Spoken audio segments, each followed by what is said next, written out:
Halo semua, Assalamualaikum warahmatullahi wabarakatuh. Alhamdulillah kembali lagi di channel YouTube aku. Terima kasih buat teman-teman yang sudah klik.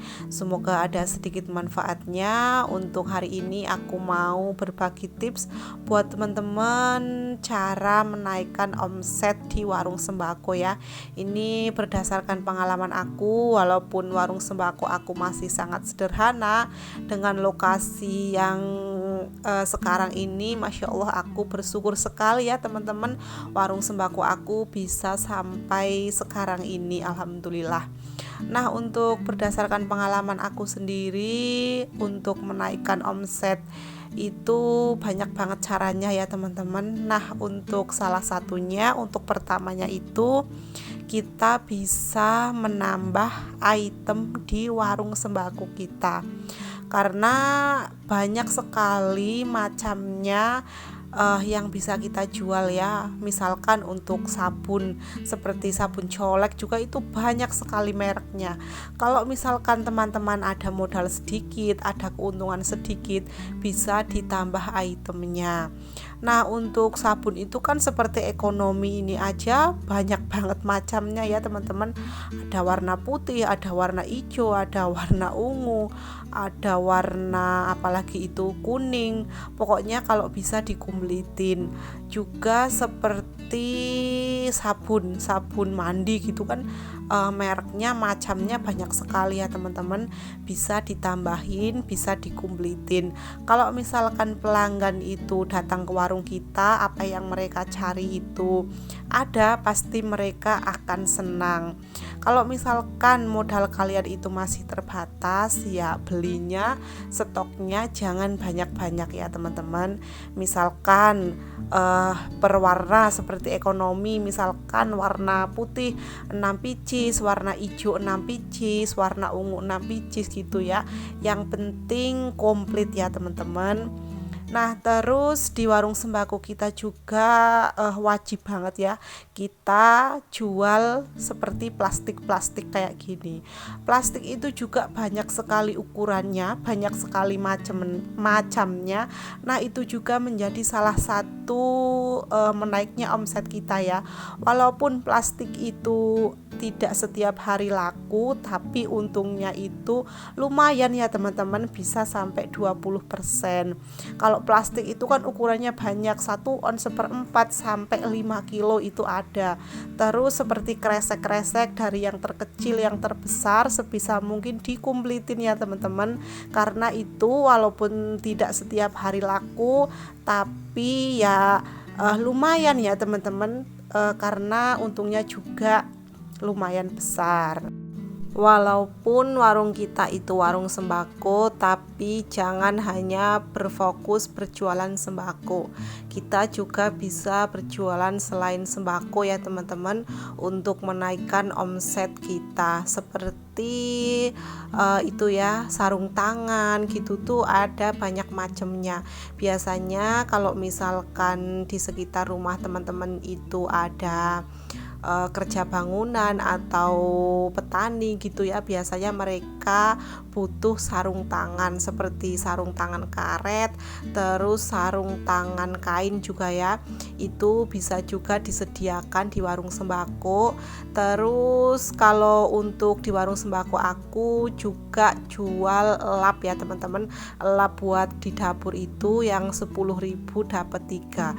Itu juga wajib banget teman-teman jual, karena walaupun enggak tiap hari laku, tapi pasti aja ya lama-lama juga laku, dan itu membuat omset kita juga naik ya teman-teman. Terus kaos kaki, aneka kaos kaki itu kalau bisa ya dikompletin, seperti kaos kaki dewasa, wanita, sama laki-laki ya. Biasanya kalau misalkan bapak-bapak yang kerja di bangunan itu mereka pada beli kaos kaki yang panjang itu teman-teman, yang kayak kaos kaki bola itu. Dan untuk anak-anak bisa dikompletin untuk kaos kaki anaknya, kaos kaki sekolah, dan kaos kaki yang kecil-kecil buat balita itu ya teman-teman. Itu juga biasanya dicari sama pelanggan.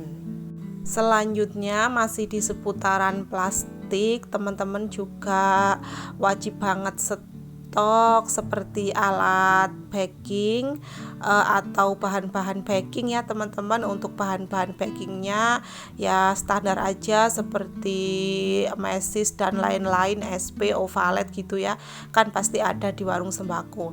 Nah untuk seperti mika-mika, kalau aku sendiri dari mika paling kecil sampai yang terbesar aku stok ya di warung. Terus juga seperti kotak nasi itu berbagai ukuran aku juga stok ya.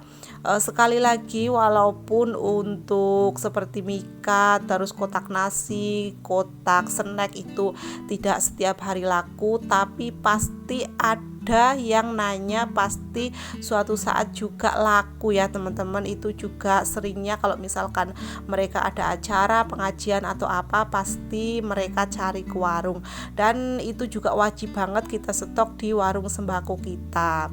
Untuk mikanya biasanya sih aku selalu stok untuk ukuran kecil sampai yang besar ya teman-teman. Sama kotak nasi berbagai ukuran, dari ukuran sedang terus kecil besar gitu ya. Terus sama untuk peralatan dapur juga sebagian aku stok juga sesuai dengan kebutuhan pelanggan di daerah tempat teman-teman. Kalau misalkan di daerah aku, mereka sih biasanya belinya yang kecil-kecil aja seperti wajan apa gitu, aku stok yang kecil-kecil aja.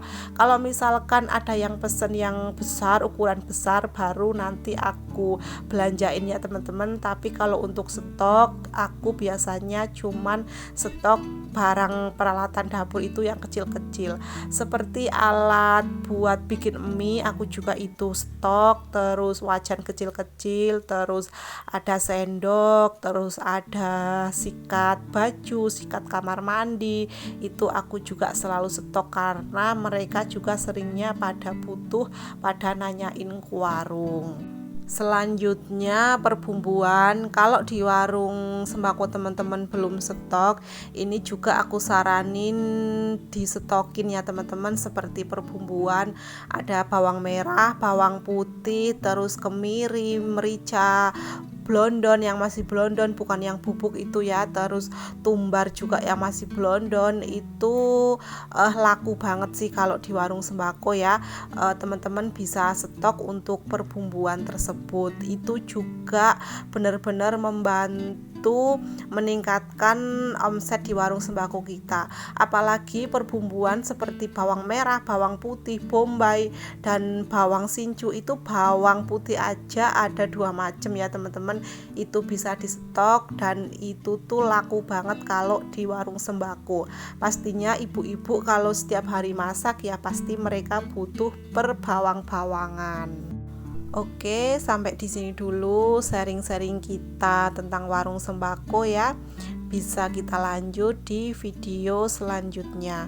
Terima kasih buat teman-teman yang sudah menonton. Semoga bisa dimengerti, semoga bisa dipahami. Sampai jumpa di video-video aku selanjutnya. Wassalamualaikum warahmatullahi wabarakatuh.